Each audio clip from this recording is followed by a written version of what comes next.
ভালোবাসার কিছু কথা বলতে হয়।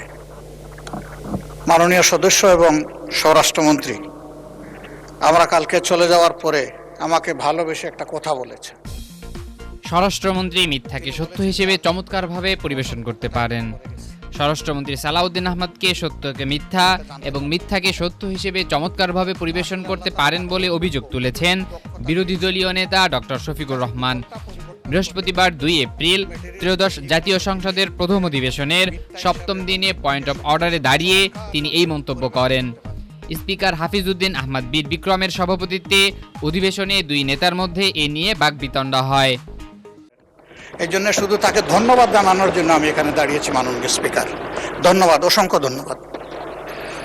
মাননীয় বিরোধী দলের নেতা দাঁড়িয়ে বিরোধী দলীয় নেতা ডক্টর শফিকুর রহমান স্পিকারের উদ্দেশ্যে বলেন, সবচেয়ে বড় সমস্যা হচ্ছে আমরা কালকে চলে যাওয়ার পরে আমাকে ভালোবেসে স্বরাষ্ট্রমন্ত্রী একটা কথা বলেছেন। তিনি বলেছেন যে আমি একটি অসত্য কথা এখানে বলে গেছি, এটা জানতে পারলাম। তো আসলে আল্লাহ তাআলা তাকে অপূর্ব দক্ষতা দিয়েছেন। জাস্ট বোতলটা পরিবর্তন করে ম্যাটেরিয়ালসটা ঠিক রেখে তিনি সত্যকে মিথ্যা হিসেবে এবং মিথ্যাকে সত্য হিসেবে চমৎকারভাবে পরিবেশন করতে পারেন। এজন্য শুধু তাকে ধন্যবাদ জানানোর জন্য আমি এখানে দাঁড়িয়েছি। এ সময় স্পিকার বিরোধী দলীয় নেতাকে উদ্দেশ্য করে বলেন, আপনি পয়েন্ট অফ অর্ডারে নিশ্চয়ই এ বক্তব্য রেখেছেন। পয়েন্ট অফ অর্ডার চলমান বিষয়ের উপর, এটা তো গতকালকের বিষয়, গতকালকেই শেষ হয়ে গেছে, সুতরাং এটা এখন আর নতুন করে তোলার কোনো প্রয়োজনই নেই।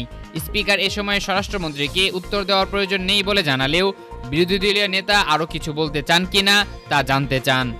এই মুহূর্তে মাননীয় বিরোধী দলীয় নেতা 2টা অসংসদীয় শব্দ ব্যবহার করেছেন, সেটা হচ্ছে মিথ্যা। এটা অসত্য বললে আমি আপত্তি করতাম না, এই যে আমি কালকে মিথ্যা বলেছি বয়ান, তো এইটা মিথ্যা শব্দটা অসংসদীয় হিসেবে এটা এক্সপান্স করার জন্য আমি অনুরোধ জানাই। দ্বিতীয় কথা হচ্ছে, জবাবে স্বরাষ্ট্রমন্ত্রী সালাউদ্দিন আহমদ বলেন, এই মুহূর্তে বিরোধী দলীয় নেতা 2টা অসংসদীয় শব্দ ব্যবহার করেছেন, সেটা হচ্ছে মিথ্যা। এটা অসত্য বললে আমি আপত্তি করতাম না।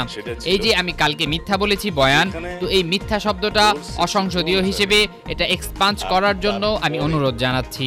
মন্ত্রী আরও বলেন, ওনার কালকের বক্তব্যের প্রেক্ষিতে আমি বলেছিলাম বিরোধী দলীয় নেতা এখানে একটা অসত্য বক্তব্য উপস্থাপন করেছেন। সেটা ছিল যে যেখানে রুল 62 অনুসারে আপনি তারপরে একজন বেসরকারি সদস্যের উত্থাপিত মুলতবি প্রস্তাব গ্রহণ করেছেন ওনাদের ওয়াকআউট করার পরে। বিরোধী দলীয় নেতা এখানে একটা অসত্য বক্তব্য উত্থাপন করেছেন, সেটা ছিল যেখানে রুল 62 অনুসারে আপনি তারপরে একজন বেসরকারি সদস্যের উত্থাপিত মুলতবি প্রস্তাব গ্রহণ করেছেন ওনারা ওয়াকআউট করার আরো অনেক পরে, তাহলে সেটা পার্লামেন্টে উত্থাপিত বা পঠিত হইল কিভাবে? সুতরাং আমি বলেছি সেই বক্তব্যটা অসত্য। বিরোধী দলীয় নেতা এর জবাব দিতে গিয়ে পাল্টা যুক্তি দিয়ে বলেন, বিভ্রান্তিটা এখানেই।